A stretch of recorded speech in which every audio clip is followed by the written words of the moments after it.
Hello and welcome to the Cat Who Project, and also welcome to the wrap-up episode of The Cat Who Could Read Backwards.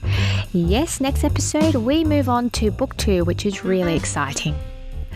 But before we move forwards, I just want to do a final wrap-up, some final thoughts on what really was a great first book of Lilian Jackson Braun's Cat Who novels. The first thought that really springs to mind is that I really like this book much more than when I read it the first time. I didn't read the Cat Who books in order because I think I stumbled upon a couple of them at my local library, and then I just started buying different Cat Who books as I came across them. So I had read quite a few and was loving the community in Pickaxe and the Apple Barn and that whole world. But when I started reading The Cat Who Could Read Backwards, of course none of that had happened yet, and I think I just really rushed this book so that I could get back to Pickaxe. But this time, because I was purposely studying the book, I had to read it thoroughly and a couple times through, and I just really fell in love with the story, the beginnings of Quill and Coco, and I genuinely appreciated the other characters in the book. The real gem in this book, I think, is that we get to see Quill work properly as a journalist. We learn his Quilleran method of journalism, his little quirks like hating the top row of the typewriter because it means he's stymied and should be writing brilliant copy. We also see his love of the newsroom and the press club, hanging out with the boys. There's one great passage in Chapter 8 that I really love. It's when Arch Quill and Lodge Kendall are at the press club grabbing a bite to eat. It reads, 3 corned beef sandwiches came to the table with a plastic squeeze bottle of mustard. Arch squirting it on rye bread in concentric circles, Kendall limning a precise zigzag, and Quilleran squeezing out a reckless abstraction. It's such a great passage. It adds fun and personality to the characters. We can also see from this early book that the quirks that we all know and love about Quill are already in place, already established as part of his character. His love of food, the way women's voices affect him, Scottish references of his tartan ties, and, of course, his magnificent moustache. The references to his moustache are aplenty, and there's even a point where Quill admits to Montclements that he is more intuitive, gets hunches through the sensations of his moustache. The line reads, I have a funny feeling about my moustache. I've never told this to anyone, but ever since I grew this set of lip whiskers, I've had a weird idea that I'm more aware. I seem to see things more clearly.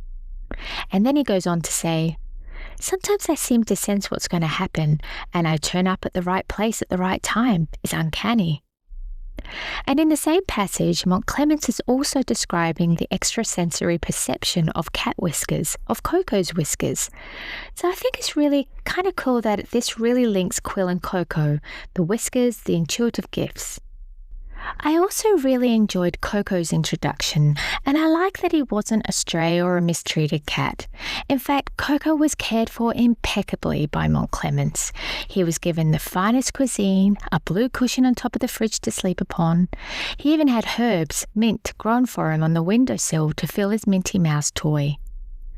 Montclements recognised Coco as a creature of intelligence with the beauty and elegance of the finest piece of art.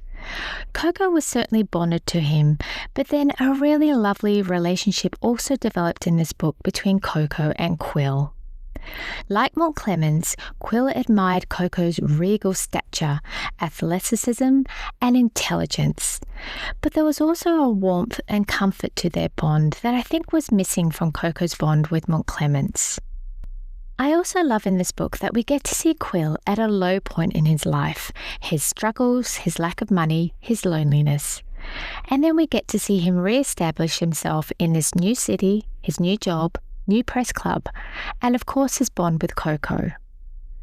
But a large part of why I love this book so much, and what really surprised me, was how much I enjoyed and appreciated the secondary supporting characters.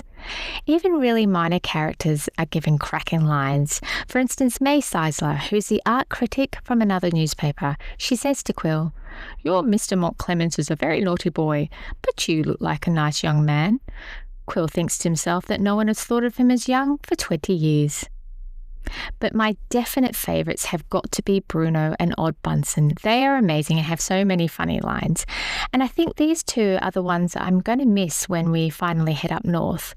Well, I am assuming they are in book 2 and 3. I hope so. Montclemens is another favourite. He's just such a rich character. One minute you can't stand him and the next you feel completely charmed by him. Out of all the characters in the book, Montclemens has the biggest impact on Quill, I think. He brings so much comfort to Quill's life. He offers him a cosy place to rent, he's stimulating company for Quill, and he's instrumental in bringing Coco into his life. And he also loves to create the most delicious meals for Quill, which Quill absolutely savours.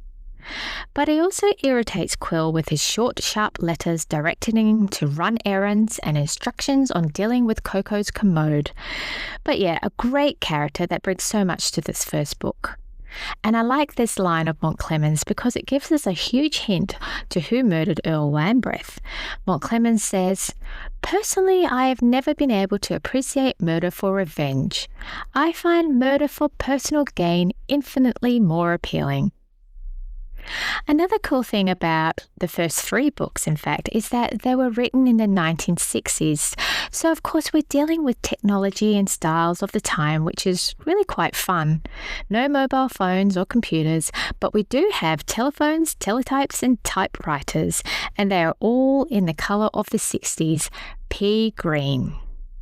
We also have messengers to run errands, people who smoke pipes, including Quill, and when entertaining, it's good manners to have a supply of cigarettes to offer guests. And instead of emails and calendar reminders on our phones, there is a different type of work system, as explained by Arch, to prioritise workflow, and that's with colour-coded memos. Blue simply means FYI, yellow is a casual suggestion, and pink is jump to it. So at the end of this first book, we have Quill feeling really quite satisfied at solving the crime and is enjoying some time in the spotlight, relaying all the details for the 100th time to the boys at the press club. But in the final paragraphs, it's just Quill and Coco. Quill is questioning Coco, saying that he still didn't have all the answers and he's basically going through all the clues and how Coco somehow led him to each one. And had he done it deliberately or was it just a coincidence? And in the end, Coco responds using his very own code, the Coco Code. The final paragraph. He gazed at Quill with a faraway look, as if some divine answer was forming in his glossy brown head. Then he twisted his lithe body into a tortured shape, turned up his nose, crossed his eyes, and scratched his ear with one hind leg and an expression of catly rapture. Well, that's where we leave Book 1, The Cat Who Could Read Backwards. I hope you give it another read and enjoy it again as much as I did. Thank you for listening, Cat Who friends. Please join me next time as we begin our deep dive into Lilian Jackson Braun's second book, The Cat Who Ate Danish Modern. My name is Rohan and we'll talk again soon. Bye now.